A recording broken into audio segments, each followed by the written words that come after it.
young women set off on a bright April morning for what was supposed to be a simple hike through the lush Panamanian jungle.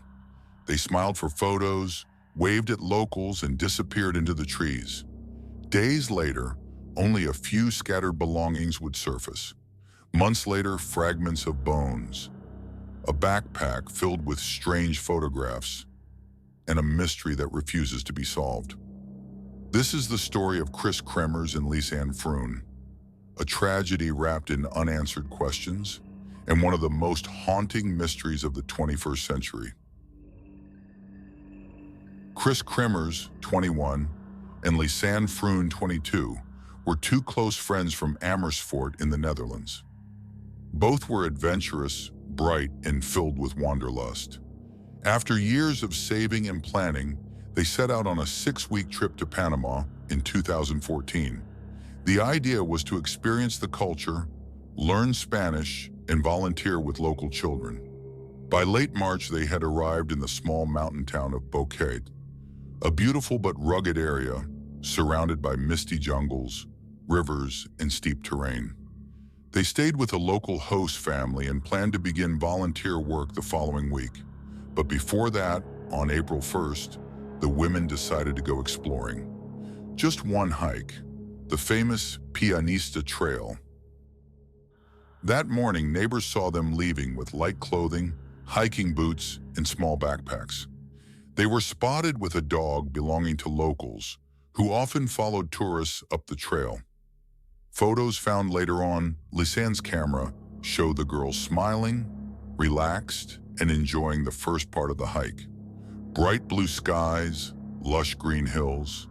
Nothing seemed wrong, but the Pianista Trail is deceptive. While the first section is tourist-friendly, the path soon grows steeper, wilder, and less marked.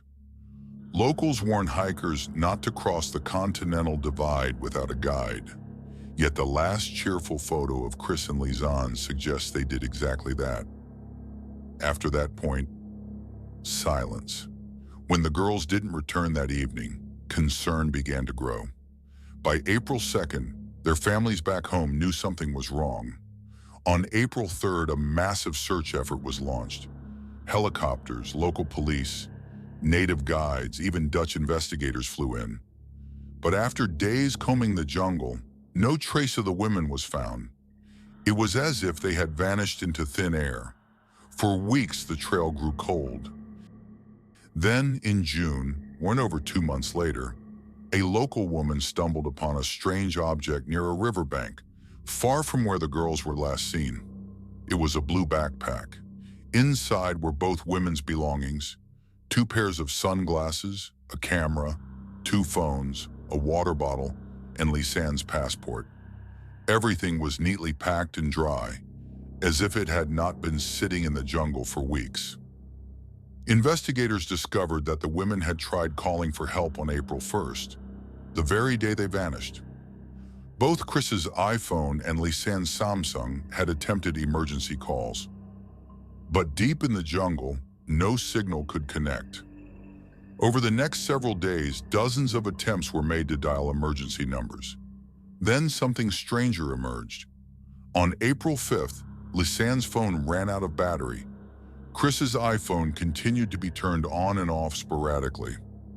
On April 11th, 10 days after the hike, the PIN code was entered incorrectly dozens of times, as if someone else was trying to access it.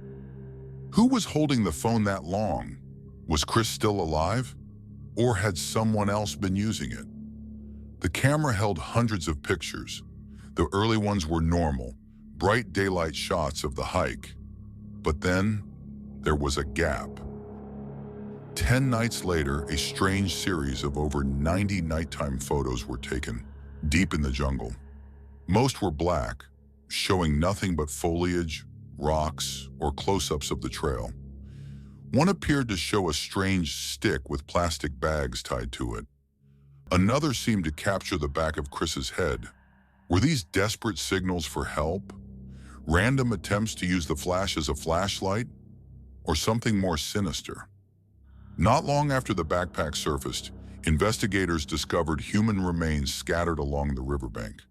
a piece of Lisanne's foot still inside her boot, a fragment of her pelvic bone, then part of Kris's rib cage and femur.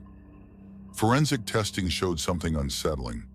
Lisanne's remains still had some skin and tissue, consistent with natural decomposition.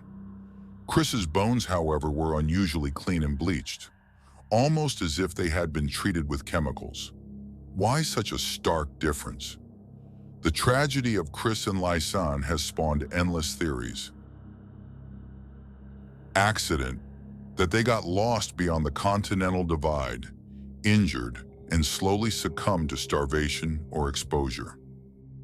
Foul play, that someone led them deeper into the jungle, possibly attacked them, and later staged the backpack discovery. Something stranger, that the eerie photos, bleached bones, and timelines suggest events we may never fully understand. Even today, locals whisper about what really happened on the Pianista Trail. Two best friends, thousands of miles from home, vanished into the jungle, leaving behind only photos, bones, and questions that will never be answered. The case of Kris Kremers and Lisanne Froon is more than a tragedy. It is a haunting reminder that sometimes, even in our modern world, people can step off the edge of the map and disappear into mystery. If you enjoyed this video, don't forget to like, share, and subscribe for more strange and mysterious cases. Until next time, stay curious and stay safe.